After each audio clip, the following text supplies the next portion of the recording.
हमने देखा कि जो न्यूरॉन्स होते हैं वो हमें रिस्पॉन्स करने में बहुत ही ज्यादा क्या करते हैं, मदद, हेल्प करते हैं। मतलब अगर हमारी बॉडी के किसी पार्ट के न्यूरॉन्स खराब हो जाएं, ठीक है, तो उस केस में वो पार्ट हमारा काम करना बंद कर देगा, हम रिएक्ट करना बंद कर देंगे, हम रिस्पोंड करना बंद कर देंगे, है ना, in the absence of neurons. तो न्यूरॉन्स की खासियत ये होती है, शायद सुनकर अजीब लगे लेकिन होती है, कि अगर ये न्यूरॉन्स एक बार डैमेज हो जाते हैं, अगर गलती से भी न्यूरॉन्स किसी पर्टिकुलर एरिया के या किसी पर्टिकुलर पार्ट के न्यूरॉन्स डैमेज हो जाते हैं, तो उनको हम फर्दर रिपेयर नहीं कर सकते, they can not be repaired. ठीक है, तो न्यूरॉन्स का मेन काम होता है कि ये क्या करते हैं, ये इंफॉर्मेशन को ट्रांसमिट करते हैं। जो भी इंफॉर्मेशन हमें स्टिमुलाई के अकॉर्डिंग पता चलती है, उस स्टिमुलाई के अकॉर्डिंग हम क्या करते हैं, रिस्पोंड। तो बताओ, वो इंफॉर्मेशन पहले ट्रांसमिट भी तो होनी चाहिए, तो उस इंफॉर्मेशन को ट्रांसमिट किया जाता है न्यूरॉन्स की हेल्प से, जिसको हम कहते हैं नर्व इम्पल्स। मतलब न्यूरॉन्स हमारे अंदर क्या ट्रांसफर करते हैं, नर्व इम्पल्स ट्रांसफर करते हैं। नर्व इम्पल्स का मतलब होता है इंफॉर्मेशन। एक तरीके से नर्व इम्पल्स कहने का मतलब इंफॉर्मेशन, जो इंफॉर्मेशन हमें देखकर पता चलती है, जो इंफॉर्मेशन हमें सुनकर पता चलती है, जो इंफॉर्मेशन हमें टच करके टेस्ट करके पता चलती है। ठीक है, तो ये इंफॉर्मेशन जैसे ही हमें पता चलती है, उसे कौन बॉडी में ट्रांसफर करता है, नर्व इम्पल्स की हेल्प से। ठीक है, कौन ट्रांसफर करते हैं, न्यूरॉन्स। तो एक डॉट बना के लिखो, बस एक लास्ट पॉइंट है, लिखो, neurons transmit messages, neurons transmit messages. Board पे लिखा हुआ है, यहां पर मैसेजेस का मतलब है इंफॉर्मेशन। कौन ट्रांसपोर्ट करते हैं, कौन ट्रांसमिट करते हैं information, neurons. Neurons transmit messages in the form of nerve impulses. Board पे लिखा हुआ है, in the form of nerve impulses. They do have, या फिर बस इतना ही लिखो, they have the following properties. They have the following properties. अब जो मैं प्रॉपर्टीज लिखवा रहा हूं वो न्यूरॉन्स की हैं। ठीक है, जो प्रॉपर्टीज अब मैं तुम्हें नोट करवाऊंगा वो प्रॉपर्टीज किसकी है, न्यूरॉन्स की। तो मैंने पहले ही बोला था कि न्यूरॉन्स जितने बर्थ से होते हैं उतने ही डेथ तक रहते हैं। अगर कोई न्यू बोर्न बेबी है तो उसके अंदर जो न्यूरॉन्स हैं जितने हैं उतने ही रहेंगे, कभी भी ये इंक्रीज नहीं होते, ना ही ये डिवाइड होते हैं। हाँ, इनका साइज बढ़ता रहता है। ठीक है, तो लिखो नंबर 1, पहली प्रॉपर्टी लिखो, दे डू नॉट डिवाइड। ध्यान रखना, कई बार आ चुकी है इनकी प्रॉपर्टी 3 नंबर में, दे डू नॉट डिवाइड। मतलब ये डिवाइड नहीं होते, इंक्रीज नहीं होते, लेकिन इनका साइज बढ़ता है। They do not divide. Second लिखो, they present, they present after birth. मतलब जैसे ही जन्म होता है, जन्म के कुछ ही समय बाद ये बनने लगते हैं। They start after birth. New neurons, new, board पे लिखा हुआ है new, new neurons do not develop. नए न्यूरॉन्स कभी नहीं बनते, वही रहते हैं जिंदगी भर। New neurons do not develop. और एक बार अगर खराब हो गए, मतलब इंजर्ड हो गए, तो इनको रिपेयर नहीं किया जा सकता, भूल जाओ, फिर तो भगवान के ऊपर भरोसा छोड़ दो। लिखो, they are not repaired, they are not, board पे लिखा हुआ है repaired, they are not repaired when injured, they are not repaired when injured, मतलब बाय चांस अगर इंजर्ड हो जाए तो इनको रिपेयर नहीं किया जा सकता है। They are not repaired when injured. Next property लिखो, दे यूज ओनली ग्लूकोज, इन्हें कोई एनर्जी की जरूरत नहीं है, सिर्फ ग्लूकोज चाहिए इन्हें जो फूड से मिल जाता है। दे यूज ओनली ग्लूकोज, मैंने चैप्टर 6 में बताया था ना ग्लूकोज कैसे मिलता है हमें, न्यूट्रिशन से। दे यूज ओनली ग्लूकोज। और लास्ट लिखो सबसे इंपॉर्टेंट प्रॉपर्टी, लिखो दे डाई, बोर्ड पे लिखा हुआ है डाई, मतलब ये मर जाते हैं, खत्म हो जाते हैं अगर इनको हर 4 या 5 मिनट में ऑक्सीजन ना मिले। ऑक्सीजन में 4 या 5 मिनट की देरी हो गई, 4-5 मिनट से ज्यादा, ठीक है, तो वहां के सेल कुछ समय के लिए क्या हो जाएंगे, डाई, कुछ समय के लिए क्या डाई ही हो जाएंगे। तो लिखो they die if oxygen absent, they die if oxygen absent for over 5 minutes, they die if oxygen for over 5 minutes, मतलब लगभग 5 मिनट से ज्यादा अगर तुमने ऑक्सीजन पहुंचाने में देरी कर दी तो फिर बहुत देरी हो जाएगी। तो तुम्हें मैंने बताया था तुम्हारे पास बुक होनी चाहिए और उसमें न्यूरॉन का स्ट्रक्चर तुम निकाल सकते हो, नर्व सेल का। बोर्ड पे देखो, यहां पर हो, मैं रफली बना रहा हूं, यहां पर होती है हमारी सेल बॉडी, मतलब न्यूरॉन की, बीच में तो होती है सेल बॉडी, साइडों से ये क्या निकले हुए होते हैं इसके अंदर, डेंड्राइट्स निकले हुए होते हैं, क्या बोला जाता है इनको, डेंड्राइट्स। लेकिन यहीं से एक और चीज निकली भी होती है जो थोड़ी सी लंबी होती है, जिसके पार्ट डिवाइड हुए हुए होते हैं, इनको क्या बोला जाता है, एक्सन। तो पेपर में कई बार डेंड्राइट्स और एक्सन के बीच में डिफरेंस पूछा गया है कि डेंड्राइट्स और एक्सन के बीच में अंतर क्या होता है, क्या चीजें होती हैं। तो देखो मैंने बताया था दोनों के दोनों इसमें निसल ग्रैनुल्स होते हैं और इसके अंदर न्यूरोफाइब्रिल्स भी होते हैं, लेकिन एक्सन में निसल ग्रैनुल्स नहीं होते हैं, सिर्फ क्या होते हैं, न्यूरोफाइब्रिल्स होते हैं, ठीक है। तो खैर एक डिफरेंस से काम नहीं चलेगा, कंप्लीट लिखना पड़ेगा। तो अब नेक्स्ट टॉपिक है, अगला डॉट बना के लिखो, लिखो difference, difference between action and dendrites, action and dendrites. तो टेबुलर फॉर्म बनाया करो हमेशा, जब भी डिफरेंस बनाओ हमेशा टेबुलर फॉर्म में, एक में लिखो डेंड्राइट्स इस तरह से और एक में लिखो एक्सन। लिखो फर्स्ट वन, पहला, तुम्हें याद होगा मैंने बताया था डेंड्राइट्स की शेप कैसी होती है, टैपरिंग होती है ना, याद करो वर्ड, जब मैंने डेंड्राइट्स पढ़ाए थे तो डेंड्राइट्स में मैंने बताया था इनका जो स्ट्रक्चर होता है, इनकी जो शेप होती है वो शेप कैसी होती है, टैपरिंग होती है, मतलब धीरे धीरे पॉइंट बनने लगती है। देखो धीरे धीरे इनकी चौड़ाई धीरे धीरे क्या होती जा रही है, कम। लेकिन एक्शन में ऐसा नहीं होता, एक्शन में एक रेगुलर शेप चलती रहती है, जितनी चौड़ाई है उतनी ही रहेगी, हल्का फुल्का तो फर्क चलता है, इतना फर्क थोड़ी ना एक्शन में जितना डेंड्राइट्स में है ना। मतलब डेंड्राइट्स तो टैपरिंग होती है लेकिन एक्शन में टैपरिंग नहीं होती है। तो लिखो पहला डिफरेंस।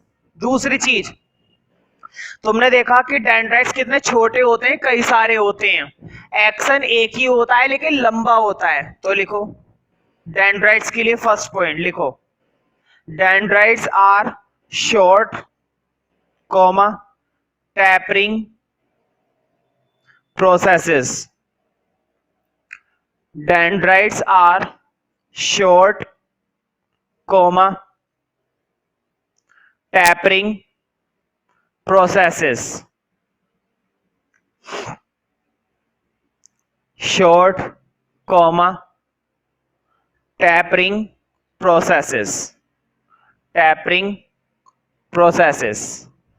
अब इस साइड लिखो, लिखो एक्शंस आर लॉन्ग, ये लंबे होते हैं, एक्शंस आर लॉन्ग कॉमा, और बताओ इनकी शेप धीरे धीरे कम होती जा रही है क्या? नहीं, इनकी शेप कैसी रहती है? Uniform, same. मैं ये नहीं कह रहा बिल्कुल सेम रहती है, हल्का फुल्का फर्क तो आता है, लेकिन उतना नहीं आता जितना किसमें आता है? डेंड्राइट्स में। तो लिख लो axons are long comma uniform processes, axons are long comma uniform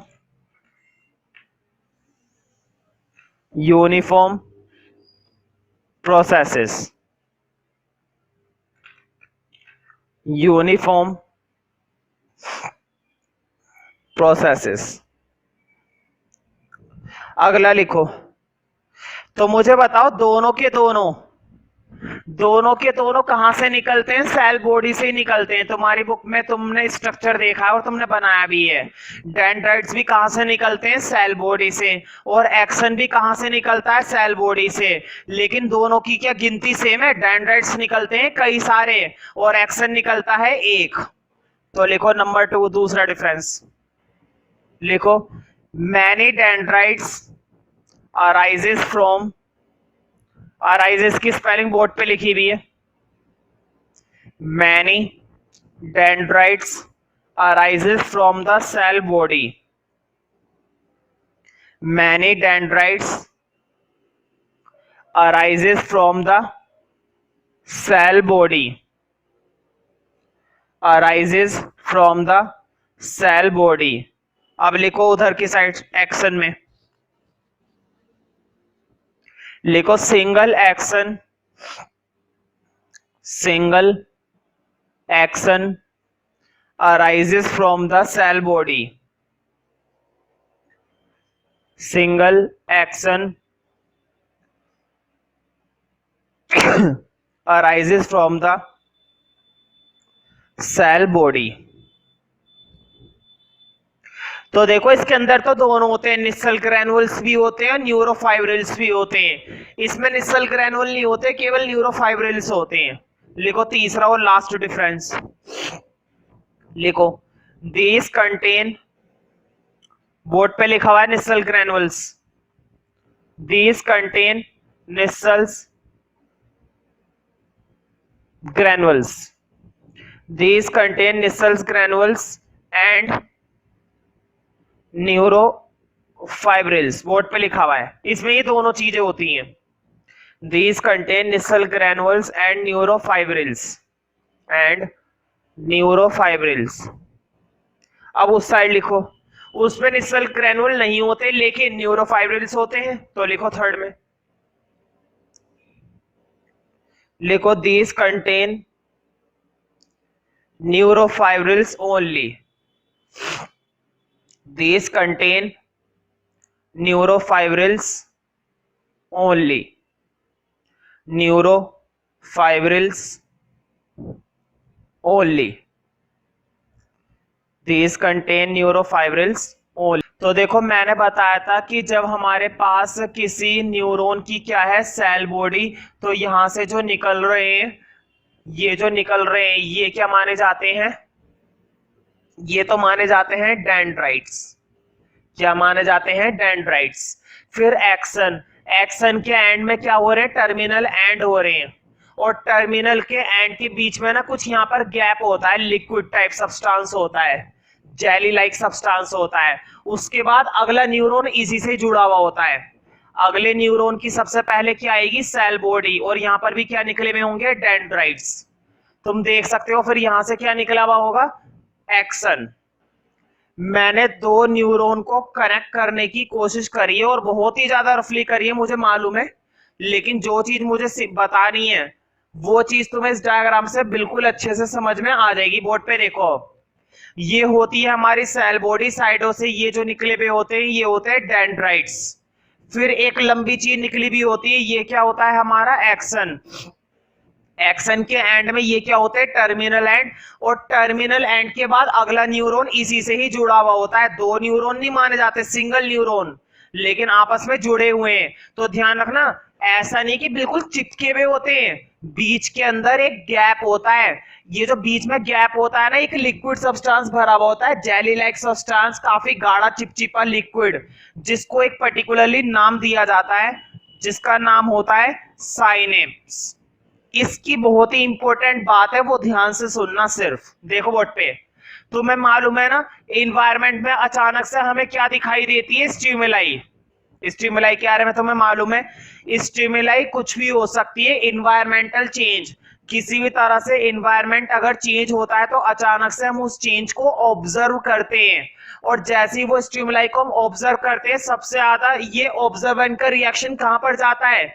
सबसे पहले ये ऑब्जर्वेशन का रिएक्शन जाता है डेंड्राइट्स पर। देखो, पहले हमने स्टिमुलाई को देखा, देखने के बाद हमने रिस्पॉन्स ये कहां पर डाला? डेंड्राइट्स में।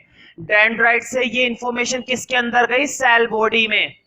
सेल बॉडी इस इंफॉर्मेशन को कहां पर ट्रांसफर करेगा? एक्सन। एक्सन से ये इंफॉर्मेशन ट्रांसफर होते होते कहां तक चली जाएगी? टर्मिनल एंड्स पर। अब देखो जरा, जब पूरे सेल के अंदर पास होकर वो इंफॉर्मेशन कहां पर आ गई है? यहां पर। उस ऑब्जर्वेशन को हमने देखा, उस ऑब्जर्वेशन को देखने के बाद वो ऑब्जर्वेशन कहां तक पहुंच गई? यहां तक पहुंच गई। अब वो ऑब्जर्वेशन दूसरे सेल तक पहुंचानी है, लेकिन ये सेल इससे जुड़ा हुआ नहीं है जो उसमें पहुंच जाएगी। उस सेल के और इस सेल के, देखो, उस सेल की स्टार्टिंग में और इस सेल की एंडिंग में गैप होता है। उस गैप के अंदर क्या होता है? साइनेप्स। और वो साइनेप्स उस इंफॉर्मेशन को एक सेल के टर्मिनल एंड से, ध्यान से सुनो, साइनेप्स का क्या काम होता है? साइनेप्स इस टर्मिनल एंड से इंफॉर्मेशन लेगा, और इस टर्मिनल एंड से ये इंफॉर्मेशन लेकर किसको दे देगा? अगले सेल के डेंड्राइट्स को। अगला सेल फिर वही काम करेगा। देखो, डेंड्राइट से ये इंफॉर्मेशन सेल बॉडी में गई, और सेल बॉडी से ये इंफॉर्मेशन ट्रांसफर होकर एक्सन के थ्रू फिर आगे चली गई, और इस तरह से ये न्यूरॉन से ट्रांसफर होकर और कंप्लीट होने के बाद ये इंफॉर्मेशन कहां तक पहुंचती है? ब्रेन तक। तब जाके ब्रेन एक सिग्नल भेजता है, अच्छा ये ऑब्जर्वेशन है, इसके अकॉर्डिंग ये रिएक्ट करो, ठीक है। तब हम क्या करते हैं? रिएक्ट करते हैं। तो तुम अंदाजा लगा सकते हो कि किस तरह से न्यूरॉन्स काम करते हैं। खैर, मुद्दे की बात यह है कि दो न्यूरॉन के बीच का जो गैप होता है वो होता है साइनेप्स, और साइनेप्स का मेन काम होता है इंफॉर्मेशन को यहां से यहां पर भेजना। मतलब ये दो सेल के बीच में क्या क्रिएट करता है? Nerve impulse. इंपल्स का मतलब होता है एक तरीके से सिग्नल, इलेक्ट्रोकेमिकल सिग्नल। यहां पर कोई इलेक्ट्रिक करंट नहीं है, एक वायर से दूसरी वायर में चला गया। यहां पर नर्व इंपल्स का मतलब है इलेक्ट्रोकेमिकल सिग्नल। इलेक्ट्रो वर्ड इसलिए लगा हुआ है क्योंकि ये सिग्नल बहुत तेज होता है, और केमिकल इसलिए क्योंकि साइनेप्स के अंदर और क्या है? और कुछ नहीं, सिर्फ और सिर्फ क्या है? केमिकल्स हैं। उसी केमिकल की हेल्प से वो सिग्नल आगे ट्रांसफर करता है, बस, और कुछ नहीं है, ठीक है। तो किस तरह से न्यूरॉन्स अरेंज होते हैं हमारी बॉडी में तुम्हें पता चल गया होगा, इसलिए चैप्टर का अब अगला हेडिंग बनाना है। लिखो, arrangement of neurons. Arrangement of neurons. तो जो न्यूरॉन्स होते हैं, एक के बाद दूसरा, दूसरे के बाद तीसरा, तीसरे के बाद चौथा, ये सारे के सारे न्यूरॉन्स कैसे लगे हुए होते हैं? चेन में, है ना। इनकी क्या बनी हुई होती है? चेन। तो लिखो number 1 point, the neurons lie, board पे लिखा हुआ है lie, the neurons lie end to end, board पे लिखा हुआ है end to end. The neurons lie end to end in chains in the animal body, end to end in chains in the animal body। भाई animal body में ही होता है, plant में तो न्यूरॉन्स होते ही नहीं, पहले बता दिया गया है। End to end in chains in the animal body. तो बेशक इनकी चेन होती है, लेकिन क्या एक न्यूरॉन दूसरे न्यूरॉन से डायरेक्टली कनेक्ट होता है? नहीं, उनका कनेक्शन कौन करवाता है? साइनेप्स कराता है। सिग्नल को कौन ट्रांसफर करता है? साइनेप्स करता है। साइनेप्स क्या क्रिएट करता है? नर्व इंपल्स क्रिएट करता है। काम याद है? साइनेप्स के 3 फंक्शन बता दिए मैंने। 2 न्यूरॉन को कनेक्ट करने की जिम्मेदारी साइनेप्स की, 2 न्यूरॉन के बीच में नर्व इंपल्स क्रिएट करना, इलेक्ट्रोकेमिकल सिग्नल ट्रांसफर करना किसका काम है? साइनेप्स का काम है। ये क्या क्रिएट करता है? Electrochemical signals. ठीक है, लिखो नंबर 2 पर टिक कर लेना, क्योंकि साइनेप्स की डेफिनेशन लिखवा रहा हूं और कई बार पेपर में आ चुकी है साइनेप्स। ये तो लिखो, the neurons are not connected. Neurons कभी भी एक दूसरे से कनेक्ट नहीं होते, उनको कनेक्ट करके रखा जाता है। कौन करता है ये काम? Synapse. The neurons are not connected. तुम्हें ये लाइन गलत तो नहीं लग रही ना, कि अभी तो मैं बोल रहा था कि न्यूरॉन आपस में क्या बने हुए होते हैं? चेन में, और अब मैं लिखवा रहा हूं कि न्यूरॉन्स कनेक्ट नहीं होते, है ना। तो तुम्हें याद होगा मैंने वहां पर चेन क्यों बोला है? क्योंकि साइनेप्स कनेक्ट करता है। और यहाँ पर मैं नॉट कनेक्ट इसलिए बोल रहा हूं क्योंकि कनेक्ट होते नहीं है, साइनेप्स करता है उन्हें connect. The neurons are not connected, there occurs a very minute gap, there occurs a very, board पे लिखा हुआ है वेरी मिनट गैप। मिनट का मतलब होता है बहुत छोटा, 2 न्यूरॉन के बीच में बहुत ही कम गैप होता है, लेकिन होता जरूर है। There occurs a very minute gap between terminal portion of axon, between terminal portion। तुम्हें मालूम है ना एक्सन का एंड वाला पार्ट क्या कहलाता है? Terminal portion. बोर्ड पे देखो, एक न्यूरॉन के टर्मिनल पोर्शन में दूसरे न्यूरॉन के डेंड्राइट्स में बीच में क्या बना हुआ होता है? गैप बना हुआ होता है। बोर्ड पे देखो, एक एक्सन के ये क्या निकले हुए? टर्मिनल, ठीक है, और दूसरे न्यूरॉन के क्या निकले हुए? डेंड्राइट्स निकले हुए, दोनों के बीच में गैप है। ठीक है, there occurs a very minute gap between terminal portion of axon of one neuron, terminal portion of axon of one neuron and the dendrites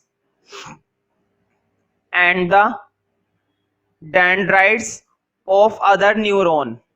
मतलब एक न्यूरॉन के टर्मिनल एंड के और दूसरे न्यूरॉन के डेंड्राइट्स के बीच क्या बना हुआ होता है? बहुत ही छोटा गैप, और उस गैप में क्या बोला जाता है? Synapse. There occurs a very minute gap between terminal portion of axon of one neuron and the dendrites of other neuron, मतलब एक न्यूरॉन के एंड वाले में और दूसरे न्यूरॉन के स्टार्टिंग वाले में गैप होता है, और that gap is known as synapse. तो लिख लो, this minute gap is called synapse. This minute gap is called synapse. यही मिनट गैप क्या कहलाता है? साइनेप्स। तो मैंने बताया था साइनेप्स का मेन काम होता है नर्व इंपल्स क्रिएट करना। नर्व इंपल्स और कुछ नहीं होते, इलेक्ट्रोकेमिकल सिग्नल होते हैं जो साइनेप्स के जरिए बहुत आसानी से ट्रांसफर कर दिए जाते हैं और कहां तक पहुंचाए जाते हैं? ब्रेन तक। ठीक है, तो एक नोट लिखो, नोट के अंदर लिखो नर्व इंपल्स का मतलब क्या होता है, ये लिखा हुआ बोर्ड पे। तो मैंने इधर शॉर्ट में लिख दिया NI, तुम पूरा लिखना नर्व इंपल्स, लिखो नर्व इंपल्स के बाद। तो देखो इसको कोई क्रिएट नहीं करता है, ये नेचुरली प्रोसेस चलता रहता है। किसकी मदद से? साइनेप्स। तो लिखो, it is a self propagated, board पे लिखा हुआ है। प्रोपगेटेड का मतलब होता है फ्लो, ये अपने आप ही बहता रहता है, अपने आप ही एक न्यूरॉन से दूसरे में, दूसरे से तीसरे में और तीसरे से चौथे में अपने आप ही ये इंपल्स क्रिएट होती रहती है। It is a self. अगर न्यूरॉन्स काम करते रहेंगे तब, न्यूरॉन खराब हो गए फिर नर्व इंपल्स आने बंद हो जाएंगे। It is a self propagated electrochemical current. It is a self propagated electrochemical current. यहां पर करंट वर्ड इसलिए यूज किया गया है क्योंकि ये काम बहुत तेजी से होता है। Electrochemical current that travels from one neuron to another neuron, that travels from one neuron to another neuron, from one neuron to another neuron. तो जब हम किसी भी स्टिमुलाई को देखते हैं अपने आसपास या कोई हमारे साथ ऐसी चीज हो जाती है जिसकी वजह से अंदर इंपल्स क्रिएट होती है, तो वो मैसेज कैसे ट्रांसफर होता है पूरी बॉडी के न्यूरॉन्स में, वो मैं तुम्हें डायग्राम की फॉर्म में दिखाऊंगा। तो नोट के अंदर ही चलाओ, नोट के अंदर लिखो बी पॉइंट, पहले एक लाइन लिखो डायग्राम से पहले। डायग्राम क्या है? एक स्ट्रक्चर है, वर्डों के हिसाब से एक स्ट्रक्चर लिखकर बताऊंगा। लिखो B point, a message can travel in this way, a message can travel in this way. मतलब अगर हमारी बॉडी में कोई मैसेज ट्रेवल करता है तो कैसे ट्रेवल करता है? ऐसे। A message can travel in this way। तो देखो डायग्राम नहीं मतलब कुछ फॉर्म है, इसको लिखना है और बनाना है। पहले देख लो, सबसे पहले हम एनवायरनमेंट में क्या ऑब्जर्व करते हैं? स्टिमुलाई, है ना। स्टिमुलाई से सबसे पहले किस पर असर पड़ता है? डेंड्राइट पर।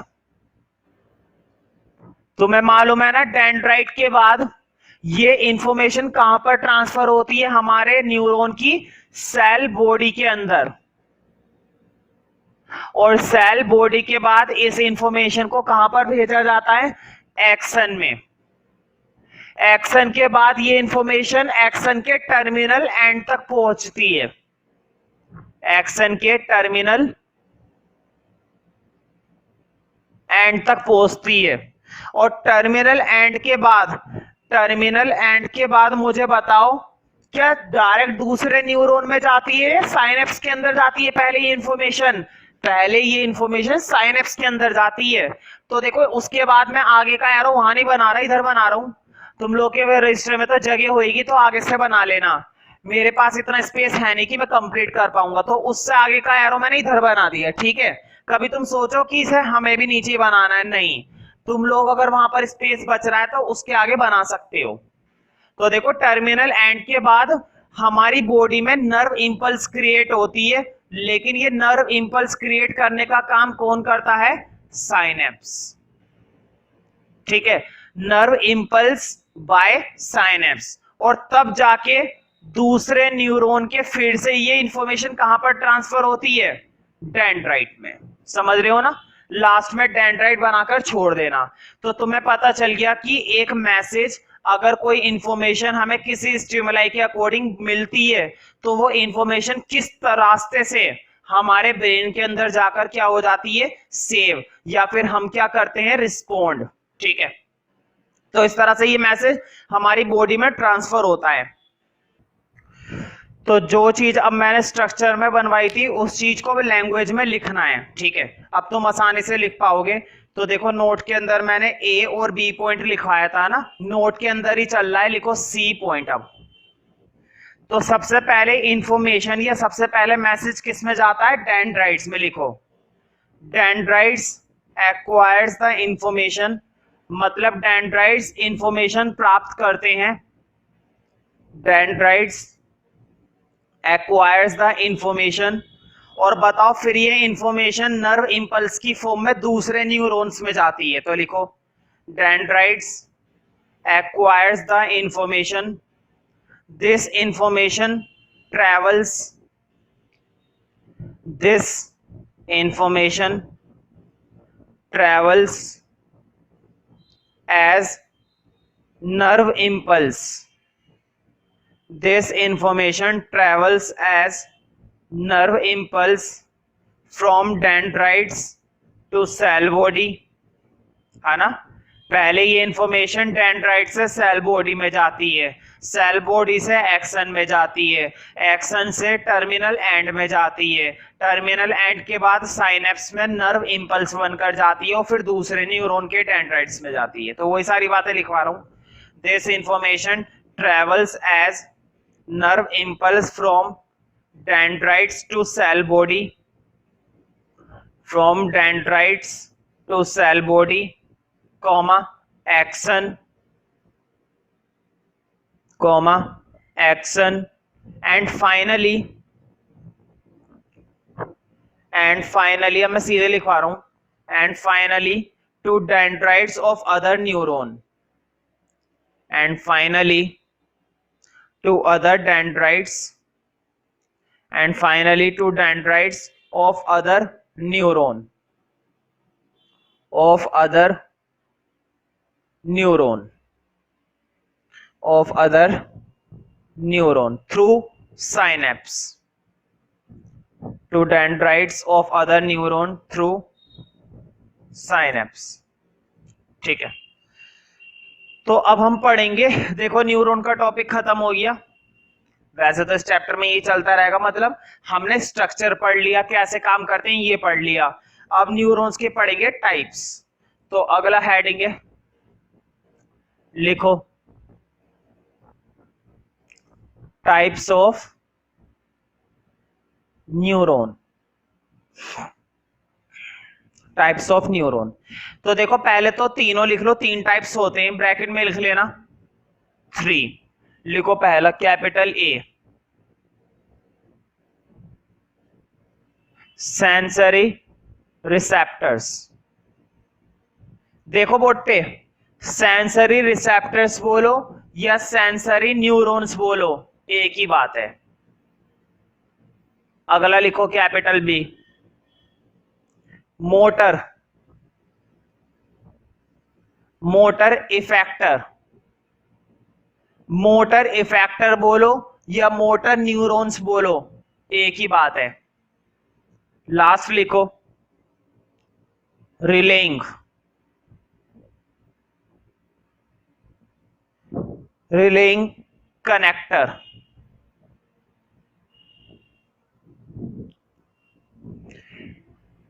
इनके लिए भी वही बात बोलूंगा, कनेक्टर बोलो या न्यूरॉन्स बोलो। तो देखो सबसे मेन चीज, ये जो बाकी के दो हैं ये तो तुम्हारे सिलेबस में नहीं है, 10th क्लास में या रिफ्रेशर वगैरह के अंदर भी इन दो को हमें एक्सप्लेन नहीं करना है, लेकिन हाँ हमें सेंसरी रिसेप्टर्स जरूर पढ़ने हैं। ये पूरी तरह से तुम्हारी 10th क्लास की बुक में है, लेकिन बाकी के दो के बारे में कुछ भी नहीं बताया गया, डेफिनेशन तक नहीं बताई गई। ठीक है, तो लिखवा इसलिए दिए, टाइप्स के बारे में जरूर बता रखा है कि ये 3 टाइप्स होते हैं। तो ध्यान रखना, बाकी दो पर बिल्कुल काम नहीं करेंगे, हम काम करेंगे केवल फर्स्ट पर। पढ़ेंगे किसको? केवल फर्स्ट को, सेंसरी रिसेप्टर्स। इनके बारे में तुम्हें 11th 12th में नॉलेज मिलेगी, बाकी दो के बारे में। तो लिखो अब कैपिटल ए दोबारा से, सेंसरी रिसेप्टर्स। तुम्हें मालूम है हमें और हर एनिमल को, चाहे वो छोटा हो चाहे बड़ा हो, उसको सेंस ऑर्गन दिए गए हैं। देखने के लिए आईज दी गई हैं, सुनने के लिए कान दिए गए हैं, टच महसूस करने के लिए स्किन दी हुई है ना, टेस्ट महसूस करने के लिए टंग दी गई है। तो ये होते हैं हमारे सेंसरी रिसेप्टर्स। और कुल मिलाकर कितने सेंसरी रिसेप्टर्स होते हैं? 5। देखो, देखना पहला, सुनना दूसरा, टेस्ट करना तीसरा, महसूस करना स्किन, ठीक है, और इसके अलावा सूंघना नोज, 5वां। तो ये 5 सेंसरी रिसेप्टर्स हैं। टेंशन मत लो, अभी मैं प्रॉपर पढ़ाऊंगा तब सब लिखवा दूंगा, अभी केवल जितना ध्यान आए उतना समझो। तो सेंसरी रिसेप्टर्स क्या होते हैं? ये हमारी बॉडी के हिस्सों पर सेट हुए भी होते हैं, और सारे सेंसरी रिसेप्टर्स मेनली हमारे फेस पर ही होते हैं। देखो कितने सारे तो फेस पर ही है, नोज, ईयर, आईज, टंग। केवल एक ही रिसेप्टर ऐसा है टच, टच महसूस करने का काम हम पूरी बॉडी से करते हैं ना। पैर पर कोई टच कर देगा तो भी पता चल जाएगा, हाथ पर कोई टच कर देगा तो भी पता चल जाएगा, चेहरे पर टच कर देगा तो भी पता चल जाएगा, पेट पर टच कर देगा तो भी पता चल जाएगा। तो स्किन में जो टच वाला रिसेप्टर्स होता है स्किन के अंदर, वो तो पूरी बॉडी पर काम करता है, लेकिन सूंघने का मतलब नोज, ये हमारे फेस पर है। सुनने का मतलब आईज, सॉरी सुनने का मतलब ईयर्स, ये भी हमारे फेस पर है। मतलब 4 रिसेप्टर्स तो हमारे फेस पर ही हैं, बाकी का एक रिसेप्टर्स पूरी बॉडी पर है, स्किन, जिसमें हम बात करते हैं टच की, कि कोई हमें टच करेगा तो हमें महसूस हो जाएगा, है ना। तो हेडिंग तुमने डाल दिया होगा सेंसरी रिसेप्टर्स। पहले तो सेंसरी रिसेप्टर्स के बारे में थोड़ा सा लिखना, इसी के आगे लिखो, लिखो all higher animals, all higher animals receive, board पे लिखा हुआ है receive, all higher animals receive a variety of external stimuli, receive a variety of external stimuli, receive a variety of external stimuli। इसका मतलब ये हुआ कि जब हम बाहर कोई अचानक से स्टिमुलाई देखते हैं तो उससे हमें क्या मिलती है, कुछ इंफॉर्मेशन रिसीव करने को मिलती है। Receive a external stimuli through specialised neurons, through specialised neurons, through specialised neurons, जिनको हम क्या कहते हैं, sensory receptors, through specialised neurons which are called sensory neurons, which are called sensory neurons. मैंने पहले बोला था सेंसरी न्यूरॉन्स बोलो या सेंसरी रिसेप्टर्स बोलो एक ही बात है। Which are called sensory neurons और सेंसरी रिसेप्टर्स।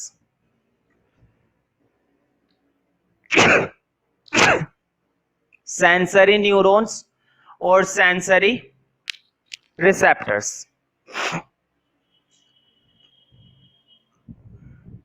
तो अचानक से एनवायरनमेंट में कैसा भी चेंज होता है ना, तुरंत पता चल जाता है। फॉर एग्जांपल, तुम बाहर खड़े हुए हो और ऊपर से कबूतर तुम्हारे ऊपर क्या कर देता है, भाई गिफ्ट तो गिरेगा नहीं, ऊपर से कबूतर ने तुम्हारे ऊपर क्या कर दी, बीट कर दी, पता चल जाएगा ना, क्यों, तुम्हारी स्किन पर करेगी, है ना। मान लो तुम ऐसे हाथ फैला के खड़े हुए थे, बारिश का आनंद लेने के लिए तैयार खड़े थे, बारिश तो नहीं आई लेकिन कबूतर आ गया और कबूतर ने माल मसाला घेर दिया, तो तुम्हें तुरंत पता चल जाएगा, क्यों, एक तो तुम्हें टच महसूस हो गया है ना स्किन पर, दूसरी चीज तुमने आईज से देखा, है ना, फिर तुमने बाद में उस कबूतर को देखा कि छोड़ूंगा नहीं, है ना। तो तुम्हारे सेंसरी रिसेप्टर्स बिल्कुल काम कर रहे हैं, लेकिन फिर भी तुम उस कबूतर का कुछ नहीं उखाड़ पाए। तो नोट के अंदर लिखो, फर्स्ट पॉइंट लिखो, the receptors collect information, the receptors collect information about environmental changes. मतलब एनवायरमेंट में कोई भी चेंज होता है तुरंत हमें रिसेप्टर से इंफॉर्मेशन मिल जाती है। मुझे बताओ, अचानक से एटमॉस्फेयर ठंडा हो जाए, यहाँ पर क्या ऑन कर दिया जाए, एसी, तो एसी के ऑन करने पर ठंडा महसूस होने लगेगा, इसके बारे में तुम्हें कौन बताएगा, रिसेप्टर्स बताएंगे। कौन से रिसेप्टर्स, जो तुम्हारी स्किन में प्रेजेंट होते हैं। तो स्किन के अंदर जो रिसेप्टर्स प्रेजेंट होते हैं, स्किन के जरिए तुम्हें महसूस होएगा कि आसपास कैसा होने लग गया है, ठंडा, है ना। और अचानक से एसी बंद कर दिया जाए और रूम हीटर चला दिया जाए तो तुम्हें स्किन फिर से बताएगी कि स्किन ठंडे की वजह क्या महसूस करने लगेगी, गर्म। तो जब भी कुछ एनवायरनमेंट में चेंज होता है ना, तो कौन तुम्हें इंफॉर्मेशन बताते हैं, receptors. The receptors collect information about environmental changes around the animal. Environmental changes around the animal. Environmental changes around the animal. Around the animal in the form of stimuli.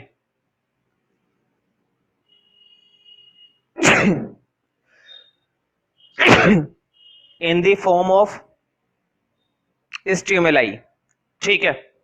और बाद में जाकर ये इंफॉर्मेशन कहां पर transfer होती है, brain में। ब्रेन में जाती है, स्पाइनल कोड में जाती है। मैं ब्रेन और स्पाइनल कोड एक्सप्लेन कर दूंगा, टेंशन मत लो, लेकिन इतना ध्यान रखो कि इस इंफॉर्मेशन को फाइनली कहां पर भेजा जाता है, ब्रेन में।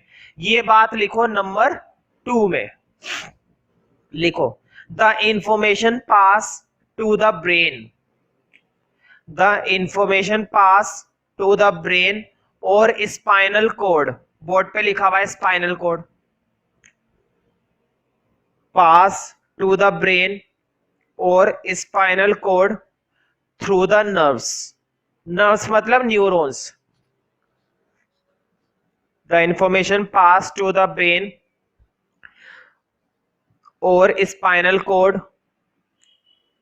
Through the nerves, through the nerves, ठीक है, नर्व्स की हेल्प से। तो मुझे बताओ, जब तक ब्रेन को कोई इंफॉर्मेशन मिलेगी ही नहीं, क्या ब्रेन हमें सिग्नल देगा कि क्या रिस्पोंड करे, नहीं देगा, क्योंकि ब्रेन को कोई इंफॉर्मेशन ही नहीं मिल रही, तो ब्रेन हमें कैसे बताएगा कि क्या रिएक्ट करें। मान लो घर में सिलेंडर लीक कर रहा है, और सिलेंडर अगर लीक कर रहा है, उसकी बदबू हो रही है पूरे घर में एलपीजी की, तो तुम्हें कौन सा रिसेप्टर बताएगा, नोज। नोज के अंदर जो रिसेप्टर होते हैं वो तुम्हें बताएंगे कि बदबू आ रही है, और वो सिग्नल कहां पर भेजेंगे, ब्रेन में। फिर ब्रेन तुरंत सिग्नल वापस भेजेगा पूरी बॉडी में कि कुछ करो, खिड़कियां खोलो या कुछ तो करो, ताकि इस गैस को बाहर निकाला जाए और इस गैस को कंट्रोल किया जाए।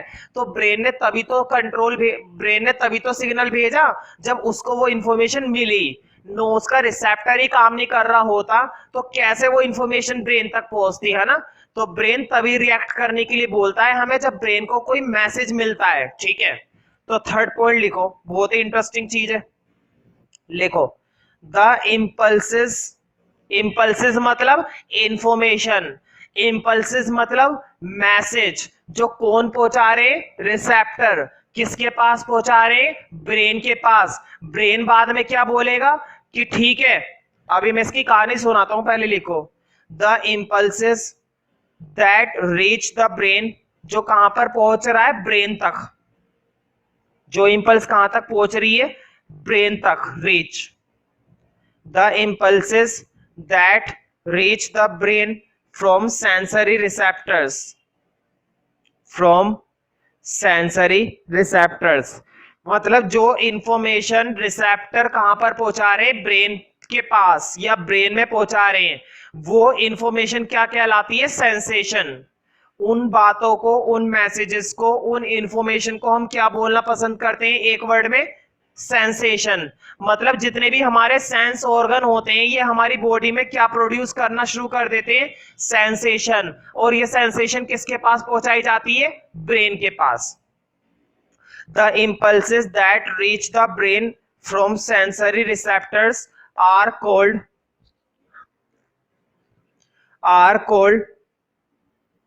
sensations, are called sensation।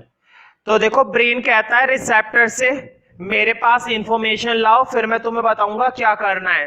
तो सेंसरी रिसेप्टर उसके पास इंफॉर्मेशन लेकर जाता है कि पूरे घर में एलपीजी की गैस की बदबू हो रही है। तो ब्रेन कहता है भाई तुरंत जल्दी से सारी खिड़कियां खोलो वरना दिक्कत हो जाएगी, और माचिस वगैरह दूर रख दो, ठीक है। तो ब्रेन ने ये कंट्रोल करा पूरी बॉडी को और कोऑर्डिनेट करवा दिया। अब बॉडी क्या करने के लिए तैयार है, रिएक्ट। जब किसने सिग्नल दिया, ब्रेन ने, और ब्रेन को ये इंफॉर्मेशन किसने पहुंचाई, रिसेप्टर ने। मान लो अगर तुम्हारी बॉडी में रिसेप्टर ही काम नहीं कर रहे तो फिर तुम्हारी जिंदगी बेकार है, फिर तो कुछ नहीं हो सकता तुम्हारा। तो कुछ रिसेप्टर्स होते हैं, मेनली 5 रिसेप्टर्स होते हैं जो हमारी बॉडी के अलग अलग पार्ट में प्रेजेंट होते हैं, ठीक है। तो एक टेबल बनानी है, कई बार पेपर में आ गया है कि कौन से स्टिमुलाई के लिए कौन सा रिसेप्टर होता है। स्टिमुलाई, नेम ऑफ रिसेप्टर और लोकेशन, मतलब वो रिसेप्टर हमारी बॉडी में कहां पर प्रेजेंट होता है। लिखो पहला, अगर हीट को पहचानना है तो हीट को पहचानने के लिए जहां पर भी हीट शब्द लग जाता है ना, हीट किससे पता चलती है हमें? बॉडी से, है ना, महसूस होने लगता है। आसपास का एटमॉस्फेयर गर्म है, ये ठंडा है, किससे पता चलता है? हमारी स्किन से, है ना। तो जहां पर भी हीट लग जाती है ऐसा रिसेप्टर होता है थर्मो रिसेप्टर, जो कि स्किन में होता है। दूसरा लिखो, सेकंड है कोल्ड। तो मुझे बताओ ठंडा, अगर अचानक से ठंडा होने लगे, ये भी हमें किससे पता चलेगा? स्किन से, है ना। लेकिन ये होता है, ये भी हमारा थर्मो ही होता है। थर्मो क्यों? तुम सोचोगे भैया थर्मो तो हीट के लिए आया था, कोल्ड के लिए भी थर्मो आया था। ये मत सोचो कि थर्मो हीट के लिए कोल्ड के लिए आ रहा है। थर्मो ये सोचो टेम्परेचर के लिए आ रहा है। इन्वायरमेंट में टेम्परेचर बढ़ेगा तब भी तुम्हें कौन सा रिसेप्टर बताएगा? थर्मो, है ना। और अगर इन्वायरमेंट का टेम्परेचर कम होता जाएगा, मतलब कोल्ड होता जाएगा, तब भी इसके बारे में कौन बताएगा? थर्मो। और ये दोनों ही रिसेप्टर्स हमारे स्किन में होते हैं। तो देखो मैंने बस थर्मो लिखा है, तुम्हें पूरा लिखना है थर्मो रिसेप्टर। तीसरा, तीसरा है लाइट।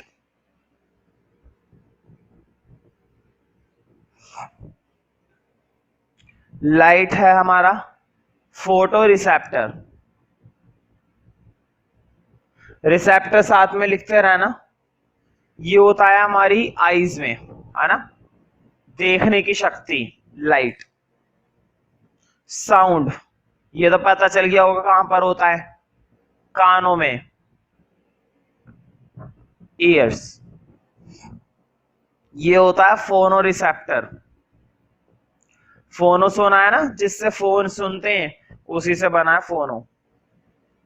पांचवा, स्मेल को पहचानना हो तो तुम्हें मालूम है स्मेल किसी भी तरह की गंध हम किससे पहचानते हैं? नोज से। और ये रिसेप्टर होता है ओल्फैक्टरी रिसेप्टर।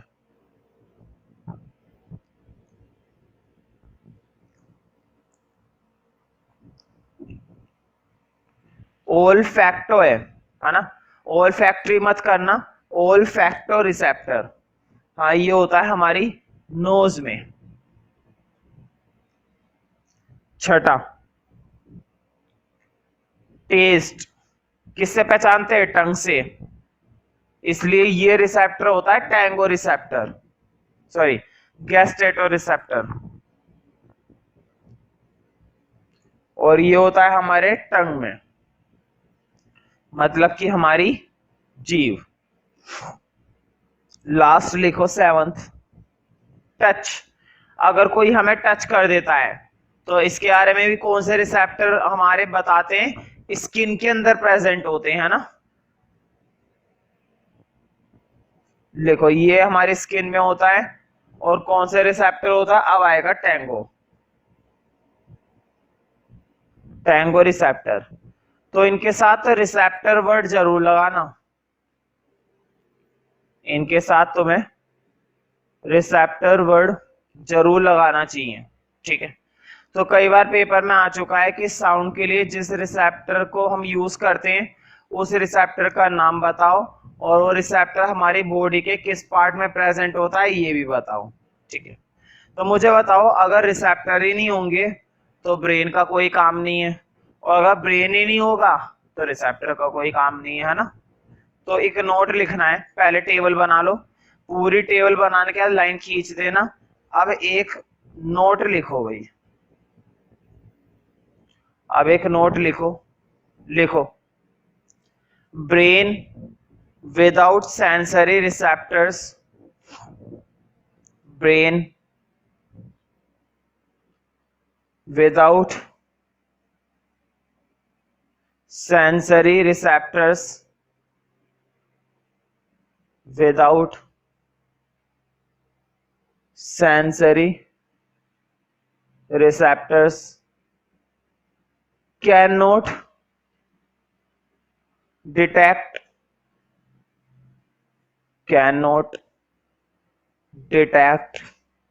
मतलब वो डिटेक्ट नहीं कर पाएगा। क्या डिटेक्ट नहीं कर पाएगा? कोई सी भी इन्वायरमेंटल चेंज हो रहा है, कोई सी भी स्टिमुलाई के बारे में क्या उसे पता चल पाएगा? नहीं पता चल पाएगा। Can not detect environmental changes, cannot detect environmental changes, तो वो किसी भी तरह के environmental change को डिटेक्ट नहीं कर पाएगा क्योंकि उसके पास सेंसरी रिसेप्टर ही नहीं है। और अगर सिर्फ सेंसरी रिसेप्टर हो और ब्रेन जो ब्रेन है हमारा वो डेड हो, पहली बात तो ये है कि जब ब्रेन ही काम नहीं करेगा तो रिसेप्टर वैसे ही काम करना बंद कर देंगे, सबसे बड़ी बात तो ये है। ठीक है, बाई चांस अगर काम कर भी रहे तो किस लिए काम करेंगे, वो सेंसरी रिसेप्टर्स किस लिए काम करेंगे, इंफॉर्मेशन किसको ला कर देंगे, किसी को नहीं ला पाएंगे वो, है ना। तो सेंसरी रिसेप्टर बिना ब्रेन के यूजलेस है और ब्रेन बिना सेंसरी रिसेप्टर के यूजलेस है। ठीक, तो लिखो नंबर 2, लिखो similarly sensory receptors alone are of no use. Similarly, sensory receptors alone are of no use. मतलब इनका कोई यूज नहीं है अगर ये अकेले हैं तो, मतलब सेंसरी रिसेप्टर के अलावा ब्रेन काम नहीं कर रहा है तो सेंसरी रिसेप्टर का काम करना भी बेकार है। ठीक है, क्यों करेंगे वो काम, है ना। जब उनका मालिक ही नहीं है तो नौकर क्यों काम करेंगे, है ना। तुम ऐसे समझो रिसेप्टर तुम्हारे नौकर है और ब्रेन तुम्हारा मालिक है। मालिक के कहने पर नौकर काम कर रहे हो, नौकर किस लिए काम कर रहे हैं, मालिक के लिए। जब मालिक ही नहीं तो नौकर को किस बात का डर। ठीक है, और जब नौकर नहीं है तो मालिक किस बात का है फिर वो ना। तो नौकर के बिना मालिक बेकार है और मालिक के बिना नौकर बेकार है। अब हम पढ़ेंगे कुछ एक्शंस। फिल्मों में होता है ना एक्शन, वाला एक्शन नहीं पढ़ना लेकिन। तो हेडिंग डाल दो एक्शन, बहुत इंपॉर्टेंट है, कई बार आ चुका है।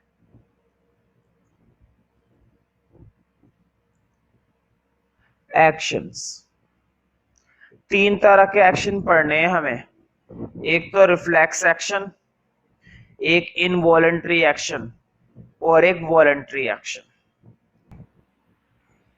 इन दोनों की कैटेगरी एक हद तक कॉमन है, इसकी कैटेगरी अलग है।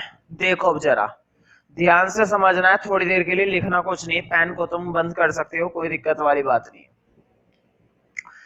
रिफ्लेक्स एक्शन और इनवॉलंटरी एक्शन ऐसे एक्शन होते हैं जिन्हें हम अपनी विल के अकॉर्डिंग नहीं करते हैं, हम अपनी इच्छा के अनुसार नहीं करते हैं। यहाँ पर विल का मतलब है इच्छा, जिन्हें हम अपनी इच्छा से नहीं कर रहे हैं लेकिन करने पड़ेंगे, मजबूरी है। मजबूरी कहो या करने ही पड़ेंगे ऐसा समझो। देखो क्या मतलब है, रिफ्लेक्स एक्शन तो ऐसे एक्शन होते हैं जो हम बिना विल के करते हैं लेकिन उनकी ना कुछ खास जरूरत नहीं होती। मतलब उन एक्शन को हम 2% या 1% कंट्रोल कर सकते हैं लेकिन 99% या 98% कंट्रोल नहीं कर सकते हैं। ऐसे एक्शन क्या कहलाते हैं, रिफ्लेक्स एक्शन।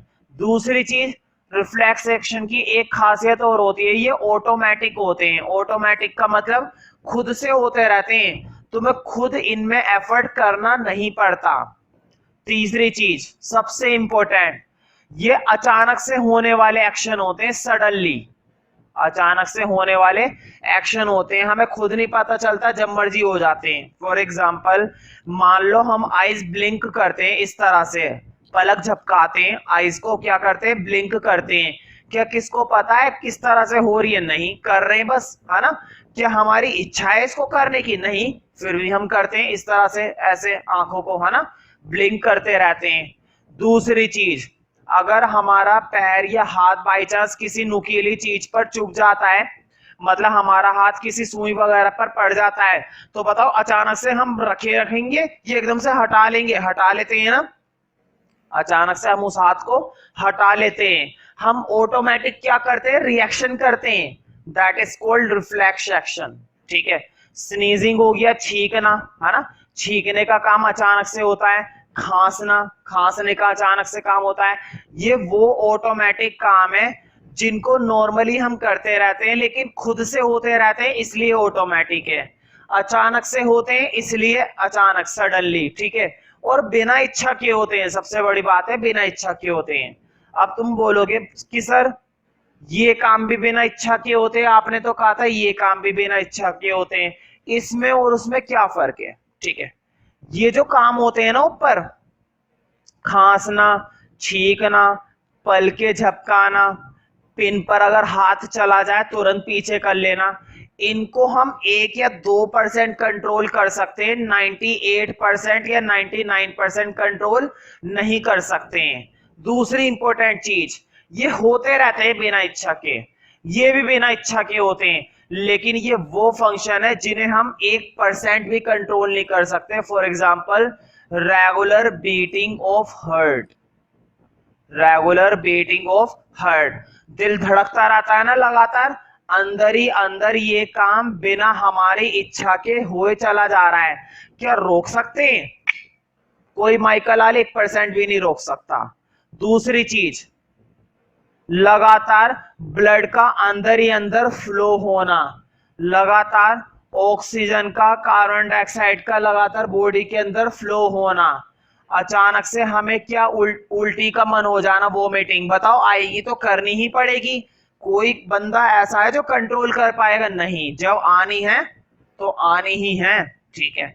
इनको बिल्कुल भी, ये वो हिस्सा होता है, मतलब इसके अंदर वो एक्शन आते हैं जो हमारी बिना इच्छा के हो रहे हैं। दूसरी चीज, जिन्हें हम रत्ती भर भी कंट्रोल नहीं कर सकते हैं, और अगर इन्हें कंट्रोल कर लिया तो कंट्रोल हो जाओगे फिर, है ना।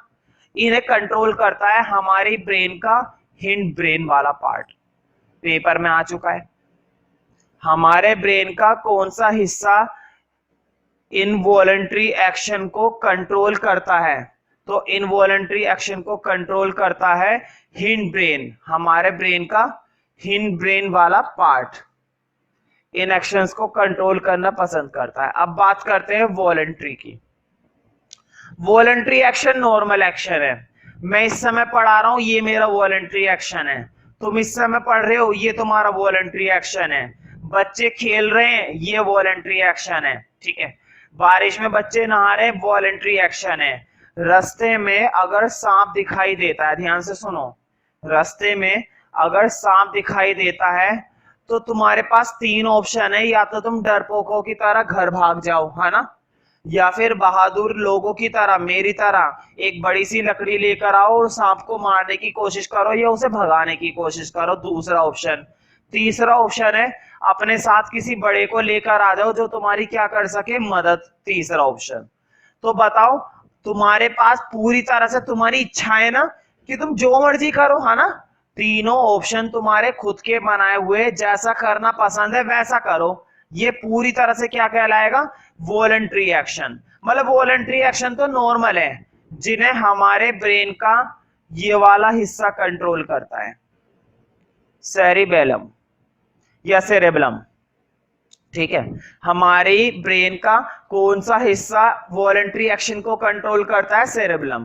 तो तीनों के बारे में तुम्हें एक बेसिक आइडिया मिल गया, देखो बोर्ड पे, ये भी बिना विल के होते हैं, ये भी बिना विल के होते हैं, ये हमारी इच्छा से होते हैं, ठीक है। ये तुरंत होने वाले एक्शन है ना, जो अचानक से होते हैं और कभी कभी होते हैं। ये रेगुलर एक्शन है जो लगातार होते रहते हैं, 1 मिनट के लिए भी रोका नहीं जा सकता। ये तो अपनी इच्छा से जब मर्जी रोको, जब मर्जी करो, रेगुलर करना है रेगुलर करो, नहीं करना है मत करो, पढ़ाना है पढ़ाओ, नहीं पढ़ाना है मत पढ़ाओ, जिंदगी भर मत पढ़ाओ, ठीक है। ये अचानक ऑटोमेटिक होने वाले एक्शन है, ठीक है। ये रेगुलर होने वाले एक्शन है, इसमें कोई फर्क नहीं पड़ता, ठीक है। तो इस तरह से